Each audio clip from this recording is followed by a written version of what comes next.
Hello बच्चों, BA second year sociology की class में आप सभी का स्वागत है।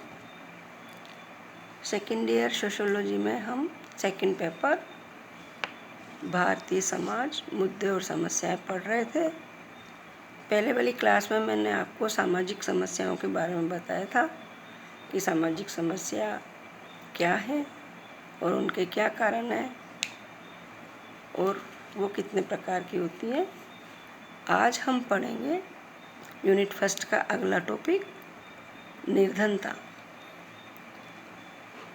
जैसा कि बच्चों आप जानते हैं कि निर्धनता तो आप सभी लोग जानते होंगे कि क्या होता है। निर्धनता का सीधा सीधा शाब्दिक अर्थ है गरीबी। गरीबी से है। निर्धनता भी आज एक बहुत ही बड़ी सामाजिक समस्या है। ये सभी देशों में एक प्रमुख सामाजिक समस्या मानी जाती है। यह न केवल विकसित देशों में बल्कि विकासशील देशों में भी आज एक बहुत बड़ी चिंता का विषय बनी हुई है। भारत की समस्याओं में भी निर्धनता सबसे गंभीर समस्या है। इससे समाज में नैराश्य की भावना जन्म लेती है। निर्धनता न केवल एक सामाजिक समस्या है बल्कि ये आर्थिक समस्या भी है। निर्धनता यानी गरीबी। गरीबी केवल भारत की ही समस्या नहीं है, ये एक सर्वव्यापी समस्या है और समृद्ध देश भी इसकी चपेट में है। विश्व में गरीब देशों की संख्या इतनी अधिक है कि उन्हें तीसरी दुनिया के नाम से पुकारा जाता है। तीसरी दुनिया के लोगों को ज़रूरी आवश्यकताएं भी पूरी कर तीसरी दुनिया के लोग अपनी ज़रूरी आवश्यकताएं भी पूरी नहीं कर पाते। इस तीसरी दुनिया के लोग जो कि गरीब हैं, उन लोगों को अच्छा भोजन, वस्त्र और मकान भी उपलब्ध नहीं है। भारत में भी कई ऐसे परिवार हैं जो कि औसत दर्जे का जीवन भी व्यतीत नहीं कर पाते। औसत दर्जे का मतलब मिनिमम, निम्न से निम्न स्तर का जीवन भी व्यतीत नहीं कर पाते। वो गरीबी रेखा से नीचे का जीवन व्यतीत कर रहे हैं। वे गरीबी से बहुत ही बुरी तरह से पीड़ित हैं और सड़कों और फुटपाथों पर भूख के कारण अपना दम तोड़ देते हैं, भीख मांग करके जीवन व्यतीत करते हैं तथा लोगों की जीवन दया पर ही जीवित रहते हैं। ऐसी गरीबी और भूख मौत को जन्म देती है। गरीब व्यक्तियों और अमीरों के बीच में एक बहुत बड़ी खाई दिखाई देती है।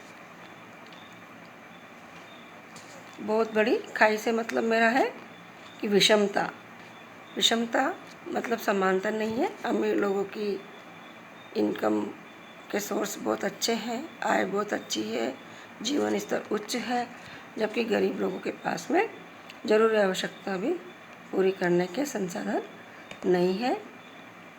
इस विषमता को जन्म देने में औद्योगिक क्रांति का सबसे बड़ा रोल रहा है। औद्योगिक क्रांति ने समाज में तीव्र आर्थिक और सामाजिक परिवर्तन लाने में योगदान दिया है। जहाँ एक औद्योगिक क्रांति के कारण समाज में और समाज के जीवन स्तर में, मनुष्य के जीवन स्तर में काफ़ी बदलाव आए हैं।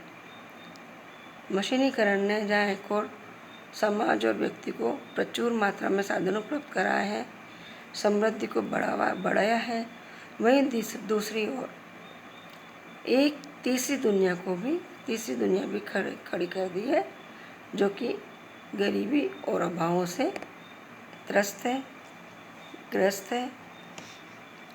भारत में भी निर्धनता आज सबसे बड़ी गंभीर समस्या है। तो इस प्रकार से आपने देखा कि जो गरीब व्यक्ति होते हैं उन लोगों का जीवन स्तर अति निम्न है और न्यूनतम जीवन निर्वाह भी वो निर्वाह वो न्यूनतम स्तर से नीचे कर रहे हैं।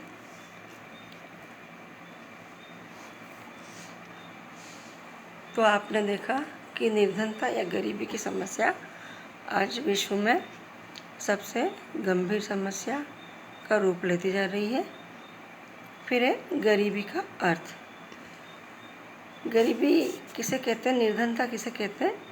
जैसे कि सीधा सीधा शाब्दिक अर्थ है निर्धनता का गरीबी। गरीबी तो आप लोग सब जानते ही हैं, सबने सुना है गरीबी शब्द। तो निर्धनता या गरीबी को कैसे हम समझेंगे? जहाँ पे धन का अभाव होता है, धन की कमी होती है, उसे हम निर्धनता, दरिद्रता या गरीबी कहते हैं।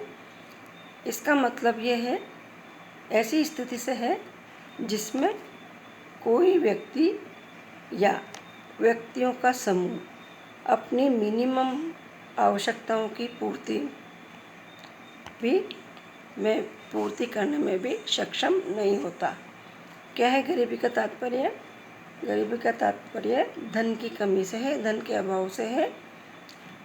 यह ऐसी स्थिति है जिसमें कोई भी व्यक्ति या व्यक्तियों का समूह अपनी न्यूनतम आवश्यकताओं की पूर्ति भी नहीं कर पाता। इसे न्यूनतम आवश्यकताओं से तात्पर्य क्या है? न्यूनतम आवश्यकता है जैसे रोटी, कपड़ा और मकान। प्रत्येक व्यक्ति की मिनिमम रिक्वायरमेंट सबसे पहले भरपेट दो टाइम का भरपेट भोजन, और फिर पहनने के लिए कपड़ा, वस्त्र और रहने के लिए मकान। तो इनको न्यूनतम आवश्यकताएं बोला जाता है। तो जो व्यक्ति गरीब होते हैं, जिनके पास इनकम का सोर्स नहीं होता है, वो अपनी न्यूनतम आवश्यकताओं की पूर्ति भी नहीं कर पाते हैं। न्यूनतम आवश्यकताओं का पैमाना देश, काल और समाज की दृष्टि पर भी निर्भर करता है। जो व्यक्ति अपनी और अपने आश्रितों की या अपने परिवार की ये आवश्यकताएं यानी न्यूनतम आवश्यकताएं भोजन, वस्त्र और आवास की पूरी करने में, अच्छी तरह से पूरी करने में असमर्थ होते हैं या परिवार का पालन पोषण करने में असमर्थ होते हैं, उसे हम गरीब कहते हैं। भारत में निर्धनों की पहचान के लिए योजना आयोग द्वारा ने एक पैमाना निर्धारित किया है। वह उपलब्ध कैलोरियों की मात्रा पर आधारित है। इसके अनुसार भारत में सरकारी तौर पर गरीब व्यक्ति या निर्धन व्यक्ति उसे माना जाता है जो शहरी क्षेत्रों में तो कम से कम 2100 कैलोरी, शहरी क्षेत्र मतलब नगरों में, जो नगरों में रहने वाले व्यक्ति, ऐसे व्यक्ति जो कम से कम 2100 कैलोरी की खुराक रोजाना जुटाने में असमर्थ होते हैं, और ग्रामीण क्षेत्रों में या गाँवों में कम से कम 2400 कैलोरी की खुराक रोजाना जुटाने में या पाने में असमर्थ होते हैं। ऐसे व्यक्तियों को गरीब कहा गया है। जो व्यक्ति इतना ही कैलोरी का भोजन अपने परिवार के लिए, अपने आश्रितों के लिए भली भांति जुटाने में सफल नहीं होता, उसे निर्धन कहते हैं, गरीब कहते हैं। तो आपको समझ में आया कि गरीब क्या है? गरीब धन के अभाव, जहाँ पर धन का अभाव है जिस व्यक्ति के पास में, उसको निर्धन, दरिद्र या गरीब कहते हैं। जो अपनी मिनिमम रिक्वायरमेंट पूरी नहीं कर पाता और जो भारतीय योजना आयोग के पैमाने के अनुसार निश्चित कैलोरी जो तय की गई है उतना भोजन प्राप्त नहीं कर पाता, वो गरीब है। अब है गरीबी की परिभाषा। गिलिन और गिलिन कहते हैं कि निर्धनता वह दशा है जिसमें कोई व्यक्ति कम आय अथवा बुद्धिहीन खर्चे के कारण अपने जीवन स्तर को अपनी शारीरिक तथा मानसिक कुशलता के योग्य रखने में असमर्थ रहता है, तथा वह अपने स्वाभाविक आश्रितों को अपने समाज के स्तर के अनुकूल, जिसका कि वह सदस्य है, रखने में असमर्थ है। गिलिन और गिलिन की इस परिभाषा का क्या तात्पर्य है? गिलिन और गिलिन का ये कहना है कि निर्धनता ऐसी परिस्थिति है, ऐसी दशा है जिसमें दो बातें कही है इन्होंने। पहली बात तो ये जिसमें व्यक्ति की आय कम है, या तो व्यक्ति की इनकम का सोर्स ही नहीं है उसके पास में, उसकी आय इतनी कम है कि वो अपने परिवार की ज़रूरतें, मिनिमम ज़रूरतें पूरी नहीं कर पाता है ना, जिसमें अपने परिवार की वो न्यूनतम आवश्यकताओं को पूरा नहीं कर पाता। दूसरी बात इन्होंने कही कि बुद्धिहीन खर्चे के कारण। दूसरी बात ये कि इनकम तो है लेकिन उसको खर्च करने की समझ नहीं है कि उसको खर्चा किस प्रकार से करना है, या तो वो गलत संगत में है या गलत तरीके से खर्च कर देता है, और इस कारण से वो अपने परिवार की या आश्रितों की मिनिमम रिक्वायरमेंट या न्यूनतम ज़रूरतें, न्यूनतम आवश्यकता को पूरा नहीं कर पाता है ना। या फिर वो समाज के स्तर के अनुकूल, ये भी बात इन्होंने कही है। समाज जिसमें कि वो रहता है, जिसका वो सदस्य है, वो समाज में लोगों का क्या स्तर है उसके अनुकूल वो अपने परिवार को रखने में, स्वयं को रखने में असमर्थ है। ऐसे व्यक्ति को इसको निर्धनता कहते हैं, गिलिन और गिलिन। फिर दूसरे विद्वान हैं वीवर, जिन्होंने निर्धनता की परिभाषा दी है। वीवर के अनुसार निर्धनता एक ऐसे जीवन स्तर के रूप में परिभाषित की जा सकती है जिसमें स्वास्थ्य और शरीर संबंधी दक्षता नहीं बनी रहती है। वीवर का क्या कहना है? वीवर ने ये बात कही है कि निर्धनता को ऐसे जीवन स्तर के रूप में परिभाषित किया जा सकता है, समझा जा सकता है, जिसमें कि व्यक्ति का स्वास्थ्य और शरीर संबंधी दक्षता नहीं बन पाती है, स्वास्थ्य अच्छा नहीं रह पाता है। इनका कहने का मतलब ये है, इसका तात्पर्य यह है कि व्यक्ति के पास में इतना पैसा ही नहीं है कि वो 2 टाइम भरपूर भोजन कर सके, खाना खा सके। जब वो व्यक्ति अच्छा खाना नहीं खा पाएगा तो उसकी हेल्थ अच्छी नहीं रह पाएगी, और जब व्यक्ति की हेल्थ ही अच्छी नहीं रह पाएगी तो वो कमज़ोर हो जाएगा और उसकी शारीरिक कार्य क्षमता या दक्षता में कमी आ जाएगी। तो ये वीवर इस प्रकार से निर्धनता को परिभाषित करते हैं।